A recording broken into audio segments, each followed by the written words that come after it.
16 सितंबर 2020 है और आज आपको पता होगा कि आज वर्ल्ड ओजोन डे मनाया जाता है। ये डे हम लोग मनाते हैं जो ओजोन लेयर है हमारे एटमॉस्फेयर में उसके प्रोटेक्शन के लिए। दोस्तों, बहुत सारे लोगों को ओजोन के बारे में पता ही नहीं होगा, तो मैंने सोचा कि क्यों ना हम लोगों से बात करें, उनके साथ अपने एक्सपीरियंसेस वगैरह शेयर करें। दोस्तों, तो देखिए दोस्तों, सबसे पहले जो है मैं आपको बताती हूँ कि ये ओजोन लेयर एक्चुअली होती क्या है। देखिए दोस्तों, जो हमारा जो ये एटमॉस्फेयर है, जहाँ जितने में हवा रहती है, मतलब जहाँ हम लोग एग्जिस्ट करते हैं अर्थ के ऊपर, और इससे ऊपर जितना भी पार्ट है यहाँ सब हवा और गैसेस, सारी गैसेस होती हैं।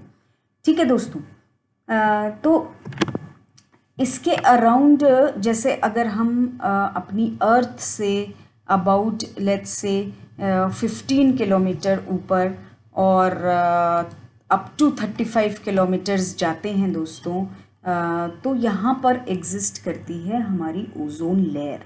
और ये बहुत ही इम्पॉर्टेंट लेयर होती है इन द सेंस कि ये जो ओजोन लेयर होती है, अच्छा मैं आपको बताते चलूँ कि जो ऑक्सीजन एटम्स होते हैं, जो ऑक्सीजन हमारे एटमॉस्फेयर में प्रेजेंट है, ये O2 से डिनोट की जाती है। दो ऑक्सीजन एटम्स मिलके एक ऑक्सीजन मॉलिक्यूल बनाते हैं, लेकिन यही ऑक्सीजन एटम्स 3 कंबाइन होके फिर ओजोन बनाते हैं। तो ओजोन का फॉर्मूला आपको कहीं कहीं O3 भी मिलेगा। ठीक है दोस्तों, सो अराउंड जब हम लेट्स से ज़मीन से ऊपर की तरफ जाएं, तो अराउंड 15 से 35 या कहीं आपको 20 से 40 किलोमीटर्स तक भी मिलेगा कि यहाँ पे इस एरिया में ओजोन की सबसे ज़्यादा कंसंट्रेशन रहती है, अप टू 35 टू 40 किलोमीटर्स। ठीक है, 15-20 से स्टार्ट होके मतलब ज़मीन से 15-20 किलोमीटर्स अबव और अप टू 35 और 40 किलोमीटर्स तक ये ओजोन हमारी रहती है। अब इस ओजोन का बहुत इम्पॉर्टेंट ये रोल है कि जैसे हमारी बॉडी में हमारे अर्थ पे सूरज की किरणें आती हैं। ठीक है, तो सूरज की किरणों में हमारे फ़ायदे की किरणें हैं, लेकिन कुछ ऐसी भी किरणें हैं जो हम लोगों को नुकसान पहुंचा सकती हैं।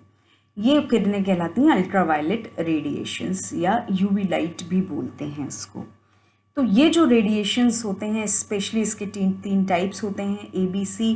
हमें इतनी गहराई में जाने की ज़रूरत नहीं है क्योंकि ये हमारा जो वीडियो है ये ऑब्वियसली जनरल पब्लिक के लिए रहता है, लेकिन फिर भी मैं बता देती हूँ कि ये जैसे UV, B और C जो है, जिसकी जितनी छोटी वेवलेंथ होती जाती है वो उतना ज़्यादा ख़तरनाक होता जाता है फॉर लिविंग थिंग्स। जितने भी हमारे जीव जंतु हैं, इंसान, जानवर, पेड़, इन सब के लिए UVB, UVC बहुत ज़्यादा ख़तरनाक होता है दोस्तों। तो अब हमारी जो ओजोन लेयर है, ये हमारा सूरज से जब किरणें आ रही हैं तो उसमें से जितनी UV रेडिएशंस हैं इनको एब्जॉर्ब कर लेता है और इनको स्क्रीन कर देता है ताकि ये फिर ज़मीन तक ना आ पाएँ।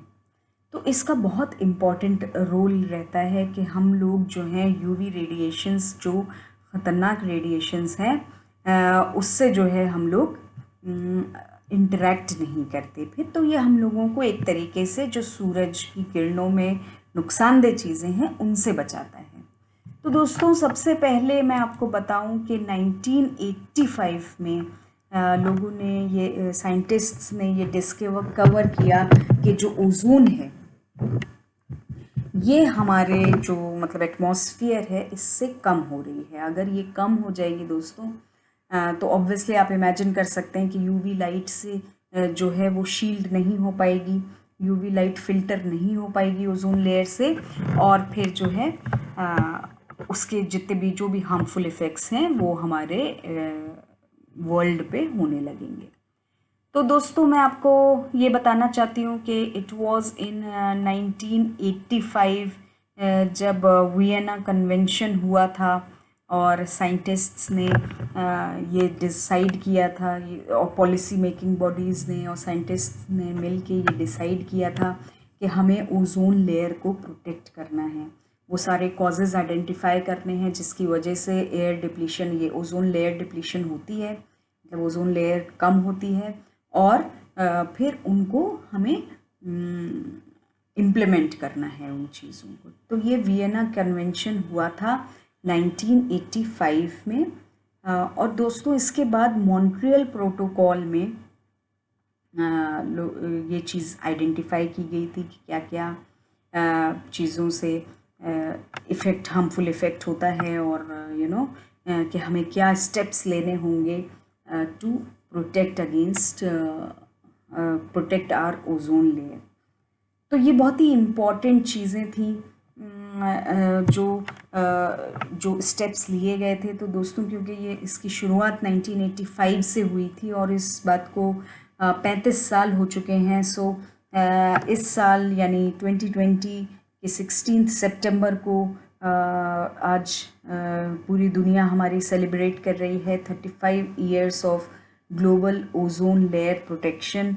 और अभी लेटेस्ट न्यूज़ के अकॉर्डिंग साइंटिस्ट्स ने ये डिटरमिन किया है कि जो भी चेंजेस किए गए वो जो है मतलब उससे साइंटिस्ट्स ने ये डिटरमिन किया है कि ओजोन लेयर जो है हमारी वो ठीक होना शुरू हो गई है, मतलब उसकी जितनी कॉन्सेंट्रेशन होनी चाहिए थी वो वापस की तरफ लौट रही है दोस्तों। तो ये बहुत इम्पॉर्टेंट स्टेप है जो इस दुनिया ने, पूरी दुनिया की सारी कंट्रीज़ ने मिलकर लिया और उसके लिए काम भी किए दोस्तों। क्योंकि अगर ओजोन लेयर हमारी डिप्लीट होती चली जाएगी और हम एक्सपोज होते चले जाएंगे टू डिफरेंट यूवी लाइट्स, मतलब उसके जो बी और सी कंपोनेंट्स हैं उससे अगर हम लोग एक्सपोज होंगे तो उसके बहुत ही ज़्यादा हार्मफुल इफ़ेक्ट होते हैं, न सिर्फ हम पर, इंसानों पर, बल्कि और जितनी भी लाइफ है, जितना भी एनिमल किंगडम है पूरा, प्लांट किंगडम है पूरा, सब पर बहुत बुरा असर होता है दोस्तों। अगर हम इंसानों के बारे में देखें तो स्किन कैंसर हो सकता है यूवी लाइट की वजह से, आई डैमेज हो सकता है, और इसकी वजह से दोस्तों हमारे इम्यून सिस्टम का भी बहुत डैमेज होता है। और अगर यूवी लाइट से बहुत ज़्यादा एक्सपोजर हो हमारी बॉडी का तो वो उससे जो हमारी स्किन की एजिंग है वो भी बढ़ जाती है और जल्दी हो जाती है, फास्ट हो जाती है। और भी डिफरेंट चीज़ें हैं जो ओजोन डिप्लीशन की वजह से हो सकती हैं, जैसे ब्रीदिंग में डिफ़िकल्टी हो रही है, या चेस्ट पेन हो रहा है, या लंग्स में प्रॉब्लम आ रही है लंग्स के काम करने में, या हमारा जो थ्रोट इन्फेक्शन वगैरह है, ये सब चीज़ें बढ़ जाती हैं अगर ये ओजोन डिप्लीट होती है दोस्तों। तो ये बहुत ही ख़तरनाक चीज़ है। हमारी जो ये ओजोन लेयर है इसको हमें, देखिए ये हमारे नेचर की तरफ से हमको दिया गया एक वरदान है ना, एक गिफ्ट है जो गॉड ने हमें दिया है, तो हमें इसको बचा के रखना चाहिए। और ये देखिए कुछ रीज़न्स ऐसे भी हैं कि ये मतलब नेचुरली भी होता है कि थोड़ी बहुत ओजोन लेयर डिप्लीट हो, लेकिन वो फिर बनती भी रहती है, तो वो प्रोसेस चलता रहता है, वो बनती रहती है, टूटती रहती है। लेकिन जो ये डिप्लीशन या जिसको हम ओजोन होल कहते हैं, ये मेनली ह्यूमन एक्टिविटी से बना है, क्योंकि हम लोगों ने बहुत ज़्यादा केमिकल्स वगैरह यूज़ करने शुरू कर दिए, स्पेशली क्लोरोफ्लोरोकार्बन, CFCs का नाम आपने सुना होगा। ये सब बहुत इम्पॉर्टेंट रोल प्ले करते हैं, ये जो हार्मफुल केमिकल्स हैं। एकदम से जैसे इंडस्ट्रियल रिवोल्यूशन हुआ और बहुत सारे फैक्ट्रीज़ और बहुत सारी चीज़ें, बहुत सारे केमिकल्स बनने लगे, और इनके यूजेस भी बहुत आम हो गए लोगों में। तो इसकी वजह से ये प्रॉब्लम आई कि ओजोन लेयर का डिप्लीशन होने लगा। तो अब लोग जो हैं उस तरफ कदम बढ़ा रहे हैं कि वो हार्मफुल केमिकल्स छोड़ के नेचुरल केमिकल्स की तरफ जाएं, नेचुरल चीज़ों की तरफ जाएं, ताकि मैं अभी आपसे और भी डिस्कस करूँगी। अगर हम नेचुरल चीज़ें यूज़ करते हैं रादर देन हार्मफुल केमिकल्स, तो उसकी वजह से ये जो ओजोन प्रोटेक्शन है इसमें एक बहुत बड़ा कदम होगा ये चीज़। तो ओजोन लेयर को बचाना, देखिए दोस्तों, जो गवर्नमेंट को जो स्टेप्स लेने हैं वो तो उन्होंने लिए ही, लेकिन हमारा भी रोल बनता है इसमें कि हम जो हैं वो इसके लिए काम करें। देखिए हमारी ही लाइफ पर इतना बुरा इफ़ेक्ट डालती है ये ओजोन लेयर डिप्लीशन। देन इसके अलावा देखिए जानवरों में जाएं तो उनकी ग्रोथ एंड डेवलपमेंट को, उनके बिहेवियर को, उनकी डिफरेंट डिफॉर्मिटीज़ उनमें हो सकती हैं due to this UV light अगर ज़्यादा एक्सपोजर हो जाए। और जितने भी ये पेड़ पौधे हमारे समुंदर वगैरह में एग्जिस्ट करते हैं उनको भी बहुत हार्म पहुंचाती है ये, स्पेशली हमारे जो प्लांट्स हैं तो उनके ऊपर भी बुरा असर पड़ता है, उनके ग्रोथ पर, उनके डेवलपमेंट पर। तो ये एक बहुत ही कंसर्न का टॉपिक है कि हमारा जो भी ओजोन लेयर है उसको हम डिप्लीट होने से बचाएं। इस बेसिकली जो है ओजोन लेयर क्योंकि हमारे ही बनाए हुए केमिकल्स से सबसे ज़्यादा डिप्लीट होती है, सबसे ज़्यादा उसी का इफ़ेक्ट होता है इस ओजोन लेयर पे। तो हमारा ही ये फ़र्ज़ बनता है मतलब इंसानों का कि इसमें जो कुछ भी वो कंट्रीब्यूट कर सकते हैं इस ओजोन लेयर को बचाने में, वो हम लोगों को कोशिश करनी चाहिए। और आज हमें प्लेज करना चाहिए, आज वर्ल्ड ओजोन डे है, कि हम आगे जो भी कदम उठाएंगे या कोई भी डिसीजन लेंगे या कुछ भी काम करेंगे वो ये सोच के करेंगे कि हाँ हमारी ओजोन लेयर पर कोई इफ़ेक्ट नहीं आना चाहिए। दोस्तों देखिए हमारी जो आगे आने वाली जनरेशन्स हैं, हमें हमेशा कोशिश करनी चाहिए कि हम उन्हें एक अच्छा एनवायरनमेंट प्रोवाइड करके इस दुनिया से जाएं। ये दुनिया हमें जैसी मिली थी उससे और ख़ूबसूरत होनी चाहिए जब हम इस दुनिया से जाएं, ना कि हम इसको और बदसूरत बना दें अपनी एक्टिविटीज़ से। तो इसके लिए बहुत ज़रूरी है कि हम जो हैं स्पेशली आज वर्ल्ड ओजोन डे है तो आज हम ये चीज़ जानें और हम क्या स्टेप ले सकते हैं वो इम्पॉर्टेंट है। क्योंकि गवर्नमेंट को जो स्टेप्स लेने हैं वो तो गवर्नमेंट ले ही रही है और ये इफ़ेक्ट नज़र भी आया है पिछले 35 सालों में।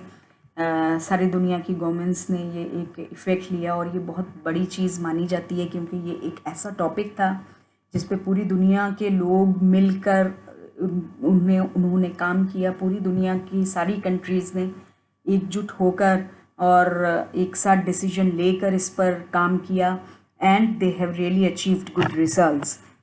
तो हम लोगों को भी जानना चाहिए दोस्तों कि ऑब्वियसली कि हमारा क्या रोल रहेगा इस चीज़ में कि हम कैसे इस ओजोन लेयर को बचा सकते हैं हम अपनी तरफ से। तो दोस्तों देखिए मैं आपको बताऊं कि ये जो ओजोन लेयर है इसके जो मेन कल्प्रिट्स रहते हैं ये क्लोरोफ्लोरोकार्बन्स, CFCs का नाम आप लोगों ने बहुत सुना होगा क्योंकि स्पेशली ये CFC यूज़ होती थी जैसे रेफ्रिजरेटर्स हैं या AC हैं, इसमें कूलेंट के लिए ये गैसेस को यूज़ किया जाता था। देन मिथाइल ब्रोमाइड्स हैं और भी बहुत तरीके की गैसेस हैं जिनको बहुत ज़्यादा यूज़ किया जाता था स्पेशली एयर कंडीशनर्स में, रेफ्रिजरेशन सिस्टम में। और आपने जितनी भी स्प्रे टाइप की चीज़ें देखी होंगी जैसे कि हेयर स्टाइलिंग जेल है या परफ्यूम है, इसमें बहुत ज़्यादा CFCs यूज़ होते हैं।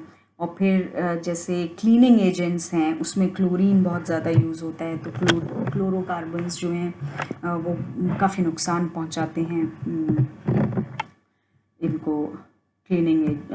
ओजोन लेयर को। देन उसके अलावा दोस्तों BCF होता है, ब्रोमो क्लोरो डाइफ्लोरोमीथेन, BTM ब्रोमो ट्राइफ्लोरोमीथेन। और ये सारी चीज़ें जो हैं एग्जिस्ट करती हैं जैसे आपके जो लेट्स से फायर एक्सटिंग्विशर्स वगैरह हैं स्पेशली पोर्टेबल वंस, तो उसमें यूज़ होती हैं ये सारी गैसेस। डिफरेंट क्लीनिंग एजेंट्स में यूज़ होती हैं, थिनर्स में यूज़ होती हैं। तो ये सारी चीज़ें जो हैं not only at industrial level बल्कि हमारे घरों में भी यूज़ हो रही हैं आजकल। जैसे जो भी सिंथेटिक क्लीनिंग एजेंट्स आते हैं उनमें सारे क्लोरिनेटेड कंपाउंड्स रहते हैं जो कि ऑब्वियसली कंट्रीब्यूट करते हैं to depletion of our ozone layer. और इनको टुगेदर जो है ओजोन डिप्लीटिंग सब्सटेंसेस बोला जाता है दोस्तों। तो अब हम लोगों को क्या स्टेप्स लेने चाहिए कि इस तरीके की चीज़ें जो हैं हमारी कम बने, कम यूज़ हों, और हमारा जो भी हमारी सोसाइटी है उसमें एक अच्छा बदलाव आए और हम भी कुछ कंट्रीब्यूट कर सकें। ये हमें ज़रूर अपने आप से वादा करना चाहिए कि पूरी दुनिया तो कर ही रही है, तो हमें भी कंट्रीब्यूट करना चाहिए दोस्तों। कुछ बड़ी चीज़ें हैं, जैसे लेट्स से बहुत बड़ा स्टील प्लांट है, वहाँ क्या क्लीनिंग एजेंट्स यूज़ हो रहे हैं, क्या केमिकल्स यूज़ हो रहे हैं, ऑब्वियसली ये वही कंपनीज डिसाइड कर सकती हैं, और उसके लिए गवर्नमेंट डिफरेंट पॉलिसीज़ बना सकती है कि किस टाइप के केमिकल्स यूज़ करने चाहिए जो हमारी ओजोन लेयर को हार्म ना पहुंचाएं, है ना। तो ये तो बड़ी चीज़ें हो गई, बड़ी फैक्ट्रीज़ या लेट्स से जो हमारे पेस्टिसाइड्स वगैरह खेतों में यूज़ होते हैं, उसमें भी काफ़ी टाइप के चीज़ें इन्वॉल्व होती हैं। तो बेसिकली आइडिया ये है कि हमें ऐसी सारी गैसेस, ऐसे सारे केमिकल्स जो कि हार्मफुल हो सकते हैं ओजोन लेयर के लिए, उनको यूज़ करने के बजाय हमें कुछ ऐसे कंपाउंड्स यूज़ करने चाहिए जो कि हार्मलेस हों और ओजोन लेयर को कोई प्रॉब्लम ना हो ओजोन लेयर में। ठीक है दोस्तों। तो इसमें एक स्टेप ये आ सकता है, सबसे बड़ा स्टेप, कि हम वही रेफ्रिजरेटर्स और एयर कंडीशनर्स यूज़ करें जिसमें कि नॉन CFC टाइप की गैसेस वगैरह यूज़ होती हों। तो ये तो हम अब आराम से, अब तो नए नए रेफ्रिजरेटिंग सिस्टम आ गए हैं, रेफ्रिजरेटिंग सिस्टम्स आ गए हैं, तो आप कोई भी रिव्यू उठा के पढ़ सकते हैं, स्पेशली किसी भी AC का, किसी भी रेफ्रिजरेटर का। वो बहुत आपके लिए यूज़फुल होगा कि आप ये जान के फिर ख़रीदें, और जो चीज़ सिस्टम ख़रीदें भी, चाहे वो रेफ्रिजरेटर हो या AC हो, उसकी प्रॉपर मेंटेनेंस करें दोस्तों, उसकी सर्विसिंग अच्छे से करवाते रहें, ताकि ये जो गैसेस हैं ये लीकेज ना हो इनका, और किसी को नुकसान ना हो इस गैस के लीकेज की वजह से। तो उनका प्रॉपर मेंटेनेंस बहुत ज़्यादा इम्पॉर्टेंट है, सो वो टाइम टू टाइम होते रहना चाहिए। देन आपके, हम लोगों के घरों में बहुत ज़्यादा लाइक इस टाइप की कॉस्मेटिक्स टाइप की चीज़ें यूज़ होती हैं, स्प्रेज यूज़ होते हैं, तो इनका जो यूज़ है वो हमें मिनिमाइज़ करना चाहिए, या कोशिश करें हम कुछ, अगर हम नेचुरल प्रोडक्ट्स से अगर हम कॉस्मेटिक्स वगैरह बना सकते हैं तो हमें वो चीज़ें यूज़ करनी चाहिए। स्पेशली जो आपके स्प्रेज टाइप की चीज़ें हैं, आपको मैं एक एग्जांपल देती हूँ। जैसे हम लोग स्प्रेज यूज़ करते हैं, है ना, बॉडी परफ्यूम्स, तो हम उसकी जगह इत्र आता है, बहुत ही एक छोटा सा एग्जांपल दे रही हूँ, छोटी सी बॉटल में आएगा और आपको बहुत सस्ता भी पड़ेगा, बहुत अच्छी खुशबू में भी इत्र आते हैं, बिल्कुल बिल्कुल नेचुरली प्रोड्यूस होते हैं और हमारे इंडिया में ही बनते हैं, बिल्कुल he made in India product है। ठीक है, ये सारे परफ्यूम्स वगैरह तो ये बाहर का फैशन इंडियंस ने अडॉप्ट कर लिया, अदरवाइज़ अब तक तो सब लोग इत्र ही यूज़ करते थे। तो हम लोग, एक अच्छा स्टेप हो सकता है कि ये परफ्यूम्स वगैरह छोड़ के इत्र को हम एक्सेप्ट करें, ताकि उसमें जो एरोजोल्स वगैरह हैं उससे हमें भी नुकसान ना हो, पूरे एटमॉस्फेयर को भी नुकसान ना हो, और ये स्प्रे बॉटल्स टाइप की चीज़ें छोड़ के हम अगर इत्र पे जाएं। और देखिए दोस्तों, हम अगर ये चीज़ें ख़रीदते हैं तो हम अपने ही लोगों को एक लाइवलीहुड भी प्रोवाइड करते हैं, जो इंडस्ट्री बंद हो रही थी वो हम फिर से चला सकते हैं। और फिर क्यों नहीं, अगर एक इन्वायरमेंट सेफ चीज़ है तो उसको एक्सेप्ट करना चाहिए। भाई, हमें तो खुशबू से मतलब है ना, खुशबू आनी चाहिए, तो उसमें बहुत खुशबू होती है। आप इत्र ट्राई कीजिए, बहुत टाइप के आपको इत्र मिलेंगे, और आपको बड़ी बॉटल्स में मिलते हैं अगर इत्र की कोई शॉप है आपके आसपास, और आपको छोटी बॉटल में ही लेना होता है। और वो छोटी बॉटल भी लेट्स से 5 ml की बॉटल, 10 ml की बॉटल भी आपकी बहुत लंबी चलेगी, क्योंकि उसकी 1-2 ड्रॉप्स में भी काफ़ी परफ्यूम होता है दोस्तों। तो it's a very wonderful product which we can use. Then हमारे यहाँ अगर हम क्लीनिंग एजेंट्स देखें उसमें बहुत क्लोरिनेटेड प्रोडक्ट्स होते हैं दोस्तों। तो हम लोगों को ये कोशिश करनी चाहिए कि हम किसी तरह नेचुरल क्लीनिंग प्रोडक्ट्स को यूज़ करें। अगेन मैं एग्जांपल दूंगी आपको, विनेगर है और सोडा जो आपका ये कुकिंग सोडा होता है, ये बहुत अच्छा क्लीनिंग एजेंट होता है। तो कोशिश करें अगर जितना ज़्यादा इसको यूज़ करके आप क्लीनिंग कर सकते हैं अगर, तो बहुत ज़्यादा फ़ायदेमंद होती है। हम कोई हार्मफुल डिटर्जेंट्स हमें नहीं यूज़ करने पड़ते और ये क्लोरिनेटेड टाइप के केमिकल्स वगैरह नहीं यूज़ करने होते। तो बहुत ही एक अच्छा सिस्टम, एक बहुत ही हेल्थ फ्रेंडली सिस्टम हम अपने लिए जनरेट कर सकते हैं और वो बहुत आपको देखिएगा आपको बहुत सस्ता भी पड़ेगा। तो इस टाइप के छोटे छोटे स्टेप्स हम लोग भी ले सकते हैं। स्पेशली जैसे मैं आपसे डिस्कस करूं कि हम लोगों को कार्स का यूज़ जो है वो मिनिमाइज़ करना चाहिए। कारपूलिंग कर सकते हैं अगर कहीं जाना बहुत इम्पॉर्टेंट है कार से, और अगर नहीं जाना, कोई काम सिर्फ वॉकिंग से चल सकता है, तो हम लोगों को वो यूज़ करना चाहिए। क्योंकि देखिए हमारी सेहत भी बन रही है और प्लस हम इन्वायरमेंट को भी बचा रहे हैं। तो हम जब दो फ़ायदे पहुंच सकते हैं सिंपल वॉकिंग से या साइकिलिंग से, तो हमें वो करना ज़रूर चाहिए। कार का यूज़ जो है कम करें। और देखिए दोस्तों, आप जो हैं लोकल प्रोडक्ट्स को अपनाएं। जो भी आपके लोकल मार्केट में चीज़ें होती हों, जो भी सब्ज़ी वगैरह, अनाज वगैरह, जो लोकल रादर देन के आप बहुत ही एक्सोटिक टाइप की चीज़ें परचेज़ करें जो आपको महंगी भी पड़ेंगी। लोकल प्रोडक्ट्स आप लेंगे दोस्तों, आपके लिए भी सस्ता पड़ेगा। हमारे जो इंडियन फेलोज़ हैं, जो हमारे इंडियन साथी हैं, उनका फ़ायदा होगा, गरीबों का फ़ायदा होगा, उससे उनको पैसा मिलेगा, वो अपनी ज़िंदगी अच्छी चला सकते हैं। और दोस्तों इससे हमारा इन्वायरमेंट भी प्रोटेक्ट होता है, क्योंकि बहुत ज़्यादा डिस्टेंस नहीं ट्रैवल कर होना होता। जो भी आसपास के गांव वगैरह से सब्ज़ी आती है, आप उसी को लोकल सब्ज़ी वगैरह को इस्तेमाल करिए। तो ऑब्वियसली उससे भी व्हीकल्स का जो इस्तेमाल है वो कम होगा, क्योंकि बहुत दूर दूर चीज़ें अब ट्रैवल होने लगी हैं, उनको ट्रैवल करके बहुत दूर दूर पहुंचाया जाता है, फिर उनके रेट्स बढ़ा के मार्केट में बेचा जाता है। तो इस सब से आप बच सकते हैं अगर आप लोकल प्रोडक्ट्स यूज़ करें, है ना। और देखिए दोस्तों, और भी बहुत सारे इम्पॉर्टेंट फैक्टर्स हैं, जैसे पेस्टिसाइड्स, फर्टिलाइज़र्स वगैरह हमारे यहाँ यूज़ हो रहे हैं। कोई भी अगर आप किसी के टच में हैं, आप उसे सजेस्ट कर सकते हैं, तो बिल्कुल उनको सजेस्ट करिए कि केमिकल फर्टिलाइज़र्स और पेस्टिसाइड्स की जगह नेचुरल तरीके इस्तेमाल करें। अब तो बल्कि बिल्कुल एक ऑर्गेनिक फार्मिंग करके पूरा सिस्टम चल गया है कि जिससे आप बिल्कुल बायोलॉजिकल मेथड्स यूज़ करके आप जो हैं खेती की जा सकती है। तो दोस्तों और आपको मैं बताऊं, जैसे प्लास्टिक को अवॉइड करना शुरू करिए, क्योंकि प्लास्टिक जब बनाई जाती है तो उसमें बहुत सारी चीज़ें इस टाइप की यूज़ होती हैं। प्लास्टिक बैग्स में कोई प्लास्टिक फिल्म है या पैकेजिंग मटेरियल्स, स्पेशली इसमें जो है ये हार्मफुल केमिकल्स वगैरह जो यूज़ होते हैं।